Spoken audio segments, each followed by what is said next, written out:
So India just dropped its 2026 union budget, and honestly, right at the center of it all is this really fascinating paradox. Finance Minister Nirmala Sitharaman has put together a plan that at first glance just doesn't seem to add up. And that's really the big question we're going to dig into. How on earth can a country spend more than it ever has before while also, tightening its belt? It kind of sounds impossible, right? Well, welcome to what's being called India's high-stakes balancing act. It's this incredible tightrope walk between massive ambition and strict discipline. So the question is, how are they even planning to pull this off? Let's dive right in and start with the core numbers. Okay, to really get our heads around this balancing act, we've got to look at two key figures. First, how much the government is actually spending, and second, how much it's borrowing. All right, first up, the spending. And, wow, the government is planning to spend a colossal 53.47 lakh crore rupees. To put that in perspective for you, that's over 640 billion US dollars. It's a jump of nearly 8% from last year, which is a huge signal that they're all in on investment. But, and this is the crazy part, here's the other side of the coin. The fiscal deficit, which is basically just the amount of money the government has to borrow to pay its bills, is actually set to shrink. It's going to be just 4.3% of the entire economy. So think about that. They're spending more money, but they're borrowing less as a piece of the economic pie, and that is the paradox we're talking about. So you're probably asking, how is that even possible?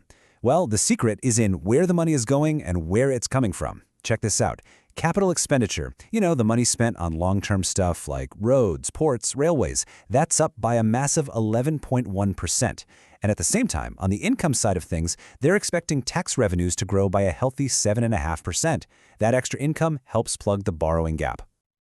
So all this investment money, where's it all going? Well, it's pretty much all being funneled into one core mission: building the physical backbone for a 21st century India. And you really have to appreciate the scale of this shift. It is absolutely staggering. The government has basically decided that infrastructure is the engine for growth. They've increased this kind of spending nearly 6 times over the last decade, 6-fold. And this isn't just random spending, it's super targeted. Just look at roads and railways. Together they're getting over 6 trillion rupees. That's about 72 billion US dollars. But what's really interesting is that this isn't just about old-school concrete and steel. They're also future-proofing the economy. We're talking about a brand new semiconductor mission, a big boost for electronics manufacturing, and a plan to lock down key materials so India isn't so reliant on other countries. Okay, so the investment isn't just in concrete and silicon chips. The budget also makes a huge point of focusing on another kind of foundation, one that's about securing the nation on the outside while empowering its people on the inside. And look, with everything going on in the world, rising geopolitical tensions, it's probably no surprise that the defense budget got a sharp 15.3% bump. This is a really clear signal that they're serious about modernizing the military and boosting India's standing on the world stage. This huge spend actually makes defense the second largest line item in the whole budget, right behind the finance ministry itself. It's a massive statement of national priority. And this money is going towards things like advanced jets, new warships, and cutting-edge drone tech.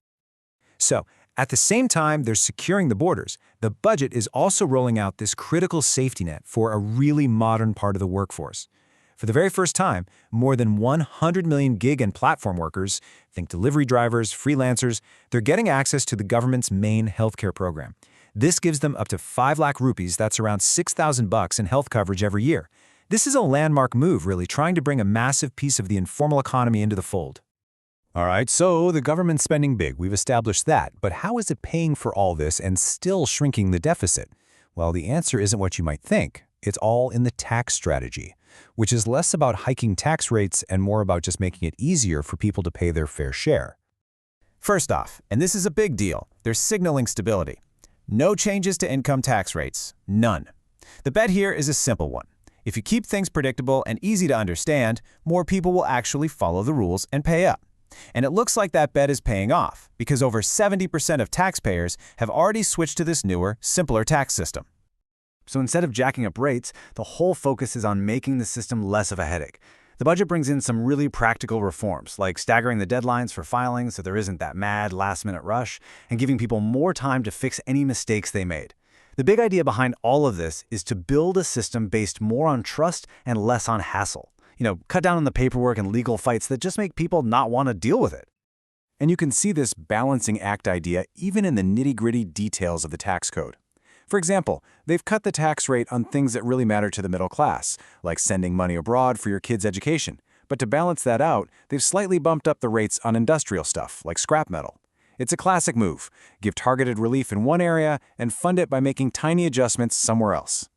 So that's the plan in a nutshell. But what's the end game here? What's the long-term vision? And, maybe more importantly, what are the big risks that could totally derail this whole ambitious balancing act? Well, the grand vision that ties all of this together has a name, Viksit Bharat. And the goal is simple but huge. Transform India into a fully developed nation by the year 2047. This budget is seen as an absolutely critical stepping stone on that very long road. But let's be real, there are some major headwinds. The entire plan, and I mean all of it, depends on the economy continuing to grow like crazy. If there's a slowdown, all those revenue projections could go right out the window. Then there's the debt. Interest payments on old loans are already eating up a massive chunk of the budget. And maybe the biggest question of all, can the government actually spend all this money on infrastructure efficiently, without it getting tangled up in red tape and delays? And really, that's the question right at the heart of this budget.